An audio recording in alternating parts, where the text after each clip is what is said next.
Assalamualaikum warahmatullahi wabarakatuh. Selamat pagi teman-teman semua. Jumpa lagi dengan Bunda. Kali ini kita masih membahas tematik 6E dengan judul Wirausaha di subtema 2, Usaha di Sekitarku. Teman-teman, apa kabarnya pagi ini? Bunda berharap teman-teman semua selalu dalam kondisi sehat afiat dan yang pasti harus tetap semangat.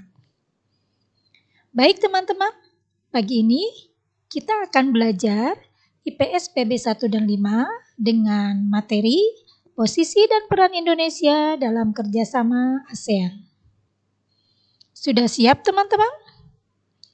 Seperti biasa, kita awali kegiatan kita pagi ini dengan sama-sama membaca basmalah.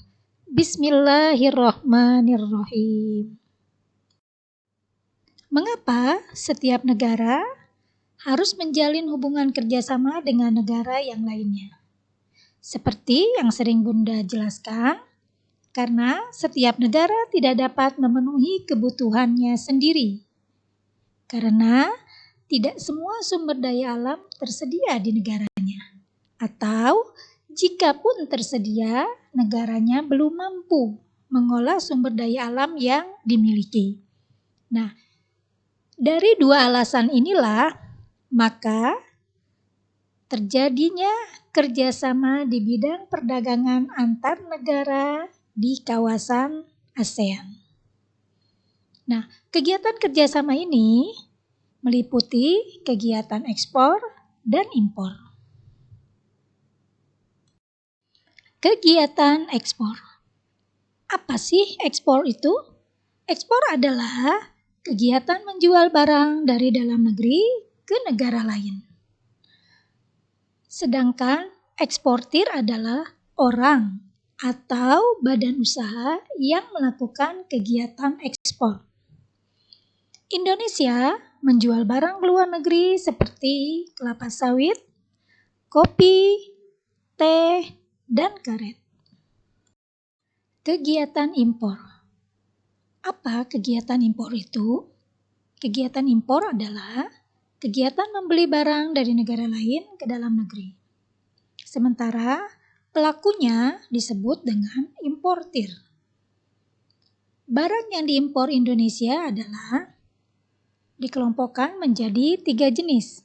Yang pertama, barang konsumsi.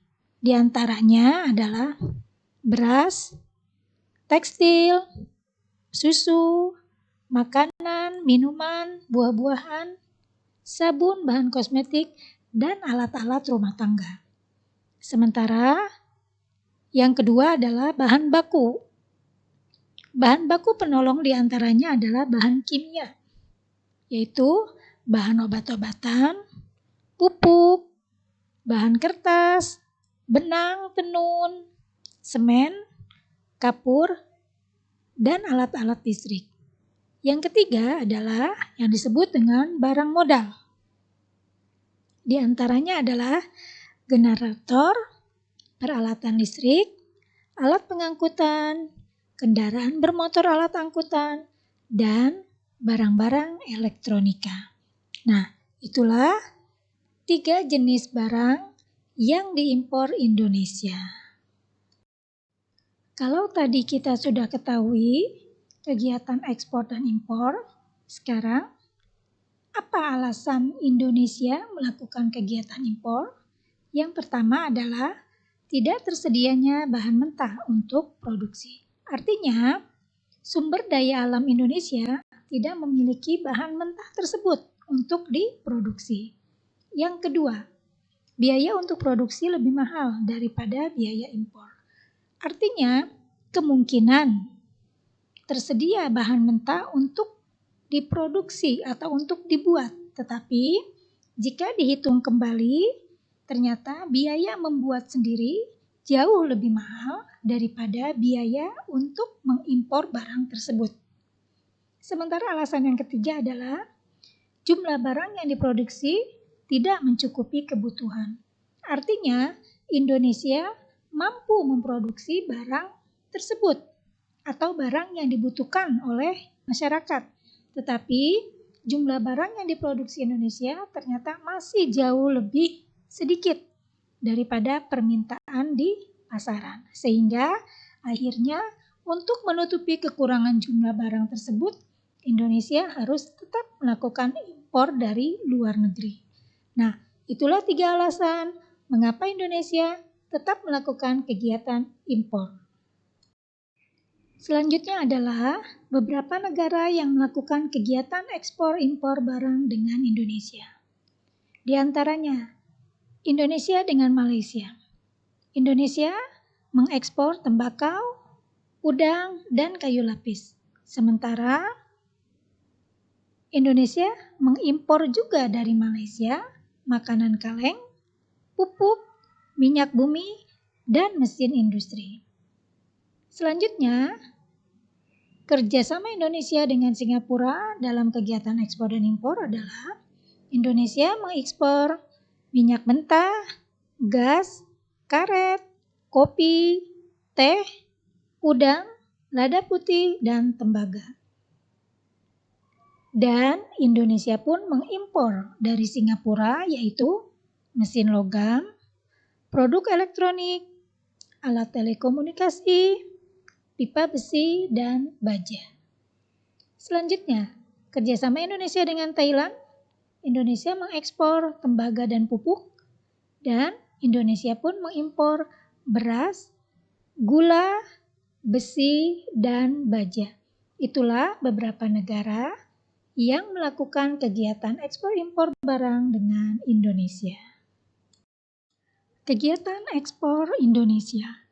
Kegiatan ekspor Indonesia dibagi menjadi 4 bidang. Yang pertama, bidang pertambangan. Nah, bidang pertambangan ini dibagi lagi menjadi 2 jenis, yaitu migas dan non-migas. Yang kedua, bidang agraris. Ketiga, ada bidang industri. Dan yang keempat, bidang jasa. Baik, bidang pertambangan terbagi menjadi 2 jenis, yaitu migas dan non-migas. Migas yaitu gas alam dan minyak bumi. Sementara non-migas itu adalah emas, perak, aluminium, batu bara, nikel, tembaga, dan besi.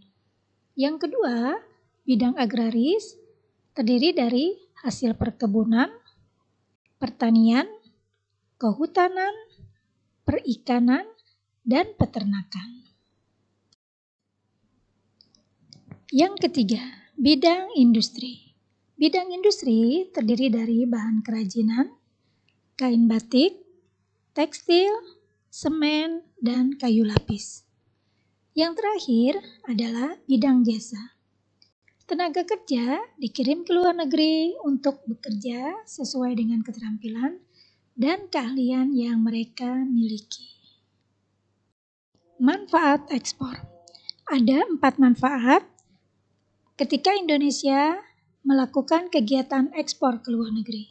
Manfaat yang pertama adalah dengan mengekspor barang ke luar negeri, maka akan meningkatkan devisa atau pendapatan bagi negara. Yang kedua, dengan kegiatan ekspor, maka secara tidak langsung akan meningkatkan pertumbuhan ekonomi negara. Yang ketiga, dengan banyaknya ekspor ke luar negeri, maka akan memberikan peluang lapangan pekerjaan bagi rakyat Indonesia. Yang terakhir, dengan kegiatan ekspor ini akan terjalin hubungan yang lebih erat antara Indonesia dengan negara lain. Nah, itulah 4 manfaat kegiatan ekspor Indonesia dengan negara lain. Selanjutnya, manfaat impor. Yang pertama adalah memenuhi kebutuhan masyarakat. Ya, jikapun Indonesia memiliki sumber daya alam yang mencukupi, tetapi Indonesia belum mampu memproduksi dalam skala besar, sehingga tetap untuk memenuhi kebutuhan masyarakatnya, Indonesia harus mengimpor dari luar negeri.